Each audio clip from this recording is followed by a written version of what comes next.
Bihar police vacancy 2026-27 zero level से first attempt में आपका वर्दी पाने का सपना साकार होगा। कैसे करना है प्रारंभ, कहां से शुरू करना है, किन किताबों का सहारा लेना है, साथ ही साथ आप ये भी जानेंगे कि फेल होने का मुख्य कारण क्या होता है। क्यों फेल हो जाते हैं भाई, तैयारी तो सभी करते हैं परंतु फेल क्यों हो जाते हैं। एनसीईआरटी का क्या योगदान होता है, पढ़ना पड़ेगा या उसके बिना काम हो सकता है।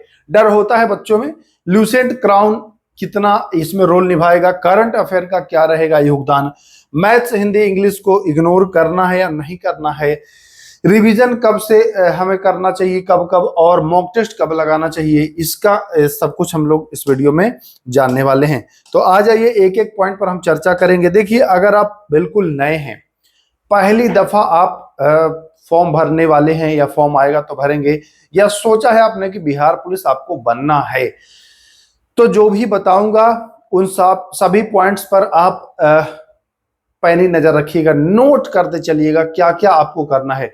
देखिए, फॉर्म आता है, फॉर्म भरने वाले बच्चों की संख्या बहुत ज्यादा होती है परंतु सिलेक्शन गिने चुने लोगों का ही होता है।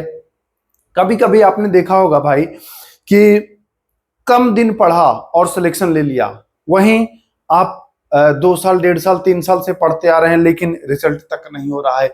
क्या रीजन है? कहीं ना कहीं कमियां तो हैं, आखिर तभी तो ये असफलता हाथ लग रही है। तो बिल्कुल इस वीडियो में आपका सारा डर भय दूर हो जाएगा और आप अपने आप को ऊर्जावान भी महसूस करोगे और समझ में मतलब आपको आएगा कि हाँ, ये गलती मैं कर रहा था। ठीक है, तो चलिए एक एक पॉइंट हम लोग देखते हैं। सबसे पहले तो मैं आपको बताऊंगा कि आप जीरो लेवल से, जी हाँ, जीरो लेवल से फर्स्ट अटेम्प्ट अगर आपका है तो आप सिलेक्शन लोगे और आपका वर्दी पाने का जो सपना है वह पूरा होने वाला है फर्स्ट अटेम्प्ट में ही। ठीक है, तो आ जाइए, फर्स्ट अटेम्प्ट में आपका कैसे सिलेक्शन लेने का जो सपना है वो पूरा होगा। तो ध्यान रखिएगा, सबसे पहले आपको ये पता होना चाहिए कि कहां से आपको तैयारी प्रारंभ करना है। अब यही नहीं पता है तो फिर कैसे आप शुरू करोगे। आपको मान के चलिए कि आपको जाना है पटना, अब आपको पता ही नहीं है कि कैसे, किस साधन से मैं जाऊंगा, किस दिशा में है, तो आप कैसे जाओगे। पूछते पूछते बहुत समय लग जाएगा, पहुंचोगे बट बहुत ज्यादा समय लग जाएगा। कभी कुछ लोग भटक भी जाएंगे, कभी किसी अन्य जगह पर चले जाएंगे। तो यही आपको समझना है कि क्यों आखिर देर होता है आपको मंजिल तक पहुंचने में। सबसे पहला पॉइंट कि आपको यह पता होना चाहिए कि कहां से प्रारंभ करें। आपको तो इतना पता है कि आपने 12th कर लिया है, आप फॉर्म को भर लेंगे, ठीक है, लेकिन शुरू कहां से करना है, क्या पढ़ना है। बच्चे देखिए, जैसे होता क्या कि गांव में किसी की नौकरी लगी, अब उसके पास गया, अब वो पता नहीं आपसे ईर्ष्या भी रखता हो, आप पूछेंगे कि भाई कैसे क्या पढ़ें, वो पढ़ा होगा कुछ, बताएगा कुछ।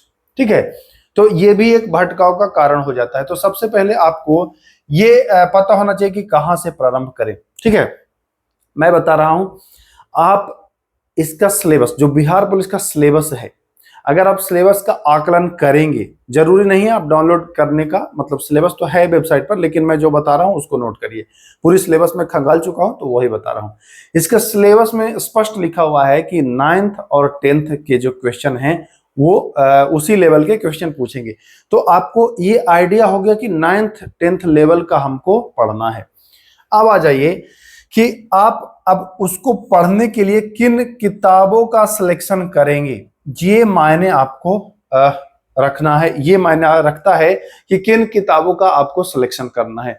यही बच्चे भटक जाते हैं और बच्चों में फेल होने का मुख्य कारण, सबसे ज्यादा कारण यही होता है कि वो अनगिनत किताब पढ़ना शुरू कर देते हैं। होता क्या है कि फेल होने के मुख्य कारण में जो भी कोई आपको बताया कि भैया ये पुस्तक पढ़ लो, आप बाजार गए, ले आए, पढ़ना शुरू कर दिए।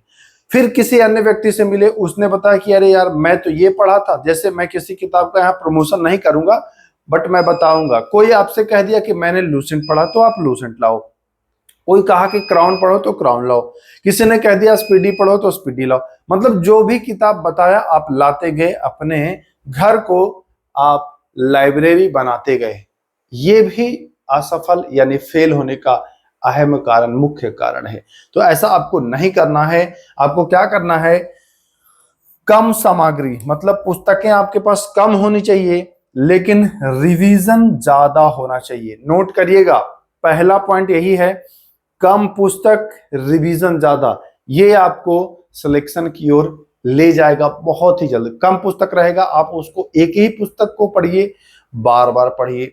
बहुत सारी पुस्तक को पढ़िएगा एक बार तो सिलेक्शन नहीं होगा, लेकिन एक पुस्तक को बहुत सारी बार पढ़िएगा तो चांसेस ज्यादा हो जाएगा आपके चयन होने का। ठीक है, तो ये आपको गलती नहीं करना है कि कोई फलना बताए तो उसको पढ़ लिए, कोई चिलना बताए तो उसको पढ़ लिए। कम सामग्री रखना है, ज्यादा रिवीजन। अब आपके मन में आ रहा होगा कि वो सामग्री क्या होगी भैया, किस किताब से मैं पढ़ूं? तो देखिए, जो भी सीरियस बच्चा होगा, पहली बार सुनने में थोड़ा सा आपको लगेगा जटिल, परंतु इसको फॉलो करिए, निश्चित ही आपका सिलेक्शन होने वाला है। तो अब सामग्री की ओर हम बढ़ते हैं।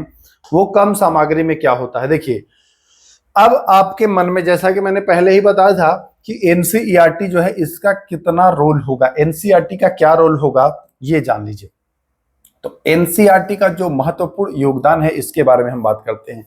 खास करके हम अगर बात करते हैं इसके दो सब्जेक्ट पर, सबसे पहले विज्ञान यानी कि साइंस की मैं बात कर लेता हूं, और दूसरे नंबर पर मैं बात कर लेता हूं भूगोल की। तो ये देखिए, साइंस और भूगोल ऐसा विषय है जो एनसीईआरटी के डायरेक्ट प्रश्न आपको परीक्षा में दिखाई देगा, डायरेक्ट दिखाई देगा, लाइन बाय लाइन दिखाई देगा।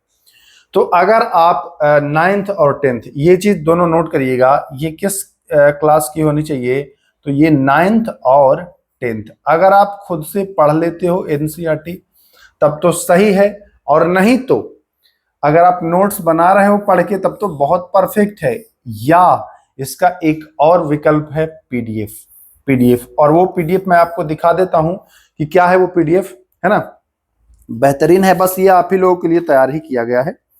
ठीक है, तो ये देखिए, ये क्लास 9th और 10th का पीडीएफ है। इसमें 2000 प्लस क्या 2200 प्लस प्रश्न है इसमें, और इन सारे प्रश्नों का 9th और 10th मैं आपको दिखा दूं, एक बार फिर मैं दिखाऊंगा, क्योंकि भाई देखिए, आप अब पराए नहीं रहे, आप लोग हमसे जुड़ गए हैं, तो आपको आपसे कुछ छिपाना उपाना नहीं है। देखिए, ये कक्षा 9 और ये कक्षा 10, ये विज्ञान है। ठीक है, ये आपको पीडीएफ इन दोनों पुस्तक से एक एक प्रश्न को, एक एक लाइन से प्रश्न को निकाल करके और तैयार कर दिया गया है। ये पीडीएफ ये विज्ञान का है भाई। देखो, क्लास 9th और 10th इसमें कथन वाले, जो अब ट्रेंड चल गया है, पूछा जाने लगा है कथन वाले प्रश्न, तो कथन वाले प्रश्न भी भर भर के 4 विकल्प के साथ ये चैप्टर वाइज बहुत शानदार तैयार कर दिया हूं। तो अगर आप खुद से पढ़ोगे तो वो तो सबसे बेहतरीन होगा, वो सबसे बेहतरीन होगा, परंतु समस्या ये आती है कि एनसीईआरटी का जो शैली है, लिखा गया है, वो थोड़ा सा जटिल होता है, समझने में बच्चों को मुश्किल होता है, मुश्किल ही होता है, नामुमकिन नहीं होता है। तो अगर वो पढ़ोगे तो परफेक्ट है, नहीं पढ़ोगे तो उसके क्वेश्चंस तैयार मैं किया हूं, 9वां और 10वां से 2200 से भी अधिक प्रश्न इसमें तैयार किया हूं, तो ये आप ले सकते हो। सबसे बड़ी बात इसका ये है कि ये दोनों भाषा, हिंदी और इंग्लिश दोनों में ही है, एक ही में आपको हिंदी और इंग्लिश मिल जाएगा। उसी प्रकार से मैंने 9वां और 10वां का ज्योग्राफी भी उपलब्ध कराया है। तो देखो, मैं फिर कह रहा हूं कि जरूरी नहीं है कि ये ही पढ़े। अगर आप पुस्तक पढ़ ले रहे हो 9th और 10th वाला ज्योग्राफी और साइंस वाला, तो वो परफेक्ट है। अगर नहीं पढ़ रहे हो तो ये उसका विकल्प, सर्वोत्तम विकल्प ये हो जाएगा उसका उसके बाद। ठीक है, तो इसमें भी कथन वाले प्रश्नों की संख्या भरी भरी है। अब आ जाते हैं हम आगे। तो खास करके इन दोनों विषयों के लिए, और किसी के लिए पढ़िए एनसीईआरटी या मत पढ़िए, परंतु इन दोनों विषयों के लिए आपको पढ़ना पड़ेगा। अगर नहीं पढ़ते हो तो आप जो पीडीएफ दिखाया, अब आपके दिमाग में आ रहा होगा कि ये पीडीएफ कैसे उपलब्ध होगा, तो वो भी मैं बता देता हूं। प्ले स्टोर पर जाना है, गूगल प्ले स्टोर, वहां पाठशाला विद के सर्च कर लेना है, ऐप आ जाएगा आपका, यही लाल कलर वाला, उसको डाउनलोड कर लेना है, इंस्टॉल कर लीजिएगा। उसके बाद लॉगिन करके आप सबसे पहले आइएगा तो वहां मिलेगा आपको पेड कोर्स, उस पर क्लिक करिएगा तो आपको बना हुआ है ज्योग्राफी का, साइंस का, वहां से आप उसको प्राप्त कर सकते हो। अब आगे आते हैं, तो ये तो हो गया कंप्लीट। अब हम आते हैं कि भैया प्रीवियस ईयर क्वेश्चंस, देखिए, जब आप तैयारी कर रहे हो तो आप एक एक छोटी छोटी चीजों पर भी आपको नजर रखना है, कुछ भी इग्नोर मत करिएगा, है ना। ये नहीं कि ये छोड़ दिए ना, पहली बार में सिलेक्शन लेना है ना, पहली बार में सिलेक्शन लेना है, वर्दी का सपना पूरा करना है, तो ये छोड़ना मत। प्रीवियस ईयर क्वेश्चंस बाजार में आपको मिल जाएगा, उपलब्ध हो जाता है, क्योंकि क्वेश्चन तो सोशल मीडिया के माध्यम से बाहर आ ही जाता है। तो इससे आपको क्या आइडिया मिलेगा कि प्रीवियस ईयर क्वेश्चन को देखने से आपको ये आइडिया मिलेगा कि भैया किन टॉपिक्स, अभी हाल ही के जो दो एग्जाम हुए उनके ही देखना। बहुत पीछे वाला तो थोड़ा सा इजी ही पूछ रहा था, परंतु अब जो पूछा गया है 2 बार से या फिर और भी बिहार पुलिस के अलावा ड्राइवर और में, तो उनके क्वेश्चंस आपको देखने हैं। तो उससे आपको ये आइडिया लगेगा कि किस तरह का क्वेश्चन पूछ रहा है, किन टॉपिक्स से ज्यादा पूछ रहा है, उन टॉपिक को आपको ज्यादा हिट करना है।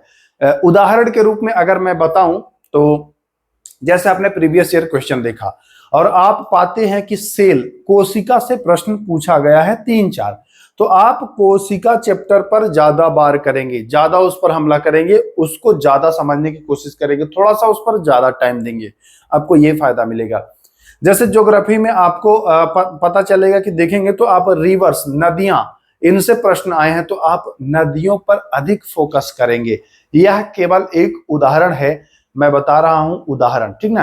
हो सकता है कोई अन्य टॉपिक हो, तो जो भी टॉपिक रहेगा उस पर आपको फोकस करना है, ठीक है। प्रीवियस ईयर क्वेश्चन करने से आपको एक आइडिया और मिल जाएगा कि क्वेश्चन का लेवल और क्वेश्चन की जो शैली, लैंग्वेज है, लैंग्वेज का मतलब हिंदी या अंग्रेजी मत समझिए, क्वेश्चन का भाषा क्या कह रहा है, क्या पूछ रहा है आपसे, ये तो कैसे पूछ रहा है।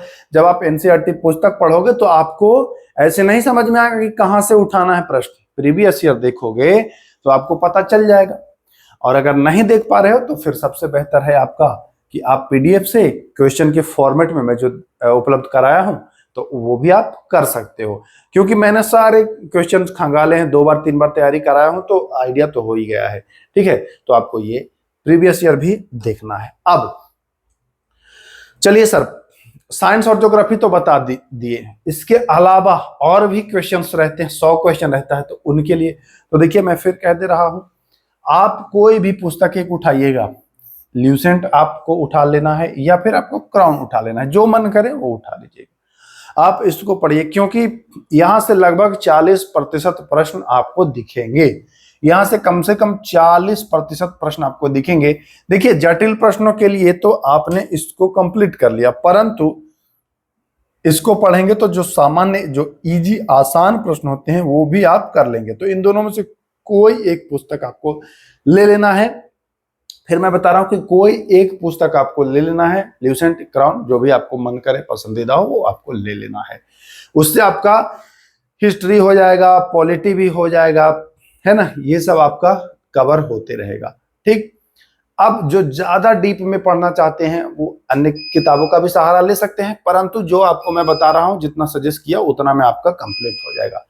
अब मैं बात करूं कि भैया करंट अफेयर का क्या योगदान होता है, करंट अफेयर कितना महत्वपूर्ण होता है ये बिहार पुलिस एग्जाम को निकालने के लिए। तो ध्यान से सुनिएगा, करंट अफेयर के लगभग 15 से 20 सवाल आपको पूछे जाते हैं।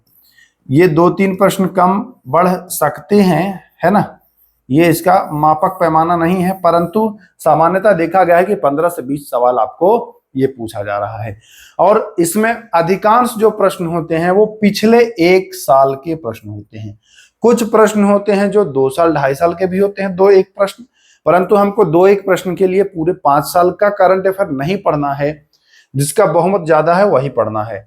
तो यानी कि 1 साल का हमको, लास्ट 1 ईयर का हमको करंट अफेयर पढ़ना है। उसके लिए आप कोई भी वार्षिकांक पुस्तक खरीद करके आप पढ़ सकते हो, आपका करंट अफेयर भी हो जाएगा। बिना करंट अफेयर के आप नहीं पास कर पाओगे बिहार पुलिस एग्जाम। अब जो आखिरी और ये वाला जो है, ये डरते हैं बच्चे कि मैथ्स हमारा कमजोर है, हिंदी और अंग्रेजी कमजोर है। तो देखो भाई, अगर आपको पास करना है फर्स्ट अटेम्प्ट में, तो कुछ भी चीज जो हल्के में नहीं लेना है, तो इनको इग्नोर नहीं करना है, क्योंकि यहां से इन तीनों से लगभग 25 प्रश्न आपको देखने को मिल जाता है, इन्हीं तीनों से। अब इन तीनों को अगर आप स्किप करोगे तो कहीं ना कहीं आप बहुत पीछे हो जाओगे। तो इनको कैसे कवर करना है, मैनेज कैसे करना है, तो ज्यादा गहराई में नहीं जाना है। मैथ्स में जो बेसिक चीजें हैं, अर्थमेटिक की जो बेसिक चीजें हैं, मैं अगर आपको डायरेक्ट बताना चाहूं तो आप अगर पढ़ोगे जैसे प्रतिशत, वहां से प्रश्न आपको आता है। लाभ और हानि, प्रॉफिट एंड लॉस, वहां से प्रश्न आता है। एक आध प्रश्न आपको समय और काम से भी आ जाता है। कुछ प्रश्न आपको साधारण ब्याज और चक्रवृद्धि ब्याज से आ जाता है। तो कुछ ऐसे बेसिक जो हैं इनको आपको कंप्लीट कर लेना है, बहुत डीप में नहीं। कोई एक आध साइन थीटा कॉस थीटा तो भैया जिसका कमजोर है, तो एक प्रश्न के लिए आप पूरा साइन थीटा कॉस थीटा बहुत ज्यादा परेशान होने की आवश्यकता नहीं है। अगर हो पा रहा है तो करिए, नहीं तो परेशान मत होइए। जो बेसिक है, प्रतिशत, लाभ हानि, चक्रवृद्धि ब्याज, समय और काम, इन पर आपको फोकस करिए। यहां से आप 9 में 8-7 प्रश्न कर लेंगे। हिंदी के लिए बहुत ज्यादा उछल कूद करने की आवश्यकता नहीं है। वही संज्ञा सर्वनाम पूछता है आपसे, कुछ आपसे पूछ देगा पर्यायवाची शब्द, एक दो मुहावरे पूछ देगा। ऐसे ही जो व्याकरण है वही पूछता है। एक आध आपसे पुस्तक पूछ देगा कि भैया ये किसकी रचना है, ऐसे पूछ सकता है, प्रेमचंद वगैरह की, ऐसे पूछता है। अंग्रेजी के लिए भी वही इंग्लिश ग्रामर होता है। तो सामान्यतः बेसिक आप किसी भी पुस्तक से आप उसको कंप्लीट कर सकते हो, बहुत ज्यादा परेशान होने की आवश्यकता नहीं है। एक आध ट्रांसलेशन पूछ देगा हिंदी में और अंग्रेजी, अंग्रेजी से हिंदी करे, हिंदी से अंग्रेजी करे। एक आध पूछ देगा आपको अपोजिट वर्ड, ऐसे आपको पूछ देता है। तो बहुत ज्यादा लोड लेना नहीं है, हल्के हल्के करेंगे तब भी ये 25 में आप लगभग 15 तो उठा लेंगे, 15 उठा लेंगे कम से कम, आप इजिली उठा लेंगे। अब जो मुख्य रूप से आते हैं कि देखिए ये सब पढ़ेंगे तो आप खूब, परंतु ये सब व्यर्थ हो जाएगा अगर आप रिवीजन नहीं करेंगे। तो आपको एक टारगेट सेट कर लेना है कि भैया हफ्ते में आप जैसे सोम, मंगल, बुध, गुरु, शुक्र और शनि, ये 6 दिन आप पढ़िए। और जो 7वां दिन आया यानी कि जो संडे आया, अब वो संडे का मतलब हमारे कहने से मतलब संडे ही मत चुन लेना, जो आपको अच्छा लगे वो डे चुन सकते हो। तो एक दिन आप रिवीजन का रखिए, ये प्रॉपर वर्क करेगा। अब हल्के में लेंगे कि हम खाली पढ़ेंगे पढ़ेंगे रिवीजन नहीं करेंगे तो सब चौपट आपका होते जाएगा। तो आपको हफ्ते में 6 दिन पढ़ना है, तो आप कॉन्सेप्ट रखिए 6+1 वाला। ये कॉन्सेप्ट आप रखेंगे तो आप बहुत अच्छे से कम समय में इसको कर पाएंगे कंप्लीट। ठीक, तो आपको रिवीजन प्रॉपर करना है। अब रही बात की मॉक टेस्ट, मॉक टेस्ट का कितना योगदान रहता है और मॉक टेस्ट जो है वह कब से प्रारंभ करना होता है। ये गलती बच्चे बहुत करते हैं और इसका बहुत बुरा प्रभाव पड़ता है। ये अभी आपको समझ में नहीं आता है, लेकिन इसका जो इफेक्ट होता है ना बहुत बुरा पड़ता है। आपने तैयारी प्रारंभ शुरू ही किया है और आप लगाए लिए मॉक सेट, मॉक टेस्ट या प्रैक्टिस सेट आपने लगाया, होगा क्या कि अभी तो आप शुरू ही कर रहे हैं, अभी मैच्योर नहीं हुए हैं और आप लगाए हैं मॉक टेस्ट। मॉक टेस्ट में जैसे ही आपका कम नंबर आएगा, 30-35 आएगा, आप अचानक से डीमोटिवेट हो जाओगे कि अरे यार 30-35 में कैसे रिजल्ट होगा। और आप उस डीमोटिवेट जो हुए हो ना, उससे उबरते उबरते उबरते उबरते आप एग्जाम के दिन तक पहुंच जाओगे और आप दबाव में रहोगे कि कैसे कैसे कैसे। तो ये गलती आपको करना ही नहीं है। आपको करना क्या है, जब आपका लगभग 50% सिलेबस जो है वो कंप्लीट हो जाए, ठीक है, 50% सिलेबस कंप्लीट हो जाए, तब आप मॉक टेस्ट दीजिए। आपको ये आइडिया हो जाएगा कि हाँ हमारा 50 के आसपास स्कोर अब आ रहा है कि नहीं। 50% में आपका 50 के आसपास स्कोर आने लगेगा तो आप ऊर्जावान हो जाओगे कि भैया अभी तो आधा ही पढ़ा हूं, 50 नंबर आ रहा है, थोड़ा बढ़ाऊंगा तो नंबर बढ़ना शुरू होगा। तो मॉक टेस्ट जब भी लगाएं तो आधा सिलेबस हो जाए आपका तब लगाएं। ये नहीं कि आज शुरू किए, आज से ही पहले सेटे लगाते हैं, देखते हैं कितना नंबर आता है। बहुत सारे बच्चे ऐसे करते हैं कि चलो देखते हैं कितना नंबर आता है, उसी के हिसाब से करेंगे तैयारी, तो वो आप डिमोटिवेट रहोगे, उबर ही नहीं पाओगे, आप प्रेशर में ही रह जाओगे। तो प्रैक्टिस सेट भी आपको लगाना है, परंतु कब से लगाना है ये आपको मैंने बता दिया। तो इन 5 पॉइंट्स थे, 6 पॉइंट्स जिन पर मैंने आपसे चर्चा की है। अब एक चीज मैं और बता दूं, पूरे बिहार पुलिस तैयारी के दौरान मैं आप लोगों के साथ रहता हूं, चाहे 21,391 चाहे 19,838, इसमें मैंने हमेशा शुरू से लेकर के फॉर्म भरने से लेकर के एग्जाम होने तक, रिजल्ट आने तक आप लोग के साथ रहता हूं। क्लासेस भी उपलब्ध कराता हूं, तो घबराने की कोई बात नहीं है, चिंता बिल्कुल भी मत करिएगा। आप लोग को अगर और कोई डाउट है मन में तो वो भी आप कमेंट कर सकते हैं। और मेरा एक क्वेश्चन है कि ये बताइए कि आपको किस सब्जेक्ट में यानी कि किस विषय में आपको सबसे ज्यादा डर लग रहा है, किस विषय में डर लग रहा है आपको ये बताना है, आपको कमेंट करना है। अगर आप देख रहे होंगे कि मैं पहले से ही साइंस, ज्योग्राफी, एनसीईआरटी जो आपकी पीडीएफ दिखाया था उसका आपको कंप्लीट जो है वो सॉल्यूशन करा रहा हूं। डिस्क्रिप्शन में उसका प्लेलिस्ट का लिंक दे दूंगा, वो जाकर के वीडियो देखिएगा तो आपका डर लगभग दूर हो जाएगा। साइंस और ज्योग्राफी वाला समझ में सब कुछ आने लगेगा। आपको कमेंट करना है कि किस विषय में आपको डर लगता है और क्या डाउट्स हैं, उन सारे डाउट्स को आप कमेंट बॉक्स में लिखिएगा। मैं सभी कमेंट्स पढ़ता हूं, लगभग कमेंट्स पढ़ता हूं और जवाब भी देने की कोशिश करता हूं। जब बहुत ढेर सारे कमेंट्स हो जाते हैं तो फिर मैं उन सारे कमेंट को इकट्ठा करके एक वीडियो बना देता हूं और ताकि आपके सारे क्वेश्चन उस वीडियो में आ जाएं। तो रही बात आपके साथ की, तो बिल्कुल जीरो से लेकर के हीरो बनने तक आपके साथ रहता हूं। तो अगर आप नए हैं तो सब्सक्राइब करेंगे और अगर पुराने हैं तब तो आप जानते ही हैं, बताने की आवश्यकता नहीं है। देखिए, पाठशाला विद के बस एक चैनल नहीं है, एक नाम नहीं है, ये एक भरोसा है। बहुत लोगों ने किया है, आप भी करिए। और प्ले स्टोर से अगर ऐप डाउनलोड कर लेते हैं तो आगामी जो बिहार पुलिस की वैकेंसी आनी है उसकी क्लास ऐप पर प्रारंभ होगी, तो वहां से आप इजीली उसको एक्सेस कर पाओगे और अपनी तैयारी को अंजाम दे पाओगे। मुझे उम्मीद है कि इस पूरे वार्तालाप में आप चीजों को समझे होंगे और गंभीरता से उसको आपने लिया होगा। अगर उस पर आप अमल करेंगे, उस पर फोकस करेंगे, धीरे धीरे उस पर आगे बढ़ेंगे तो निश्चित ही आप पहली दफा यानी फर्स्ट बार में ही आप अपने वर्दी पाने का जो सपना है, माता पिता का जो सपना है, वो साकार होता देख पाएंगे या साकार कर पाएंगे। चलिए फिर मिलते हैं इसी के साथ। नमस्कार, जय हिंद।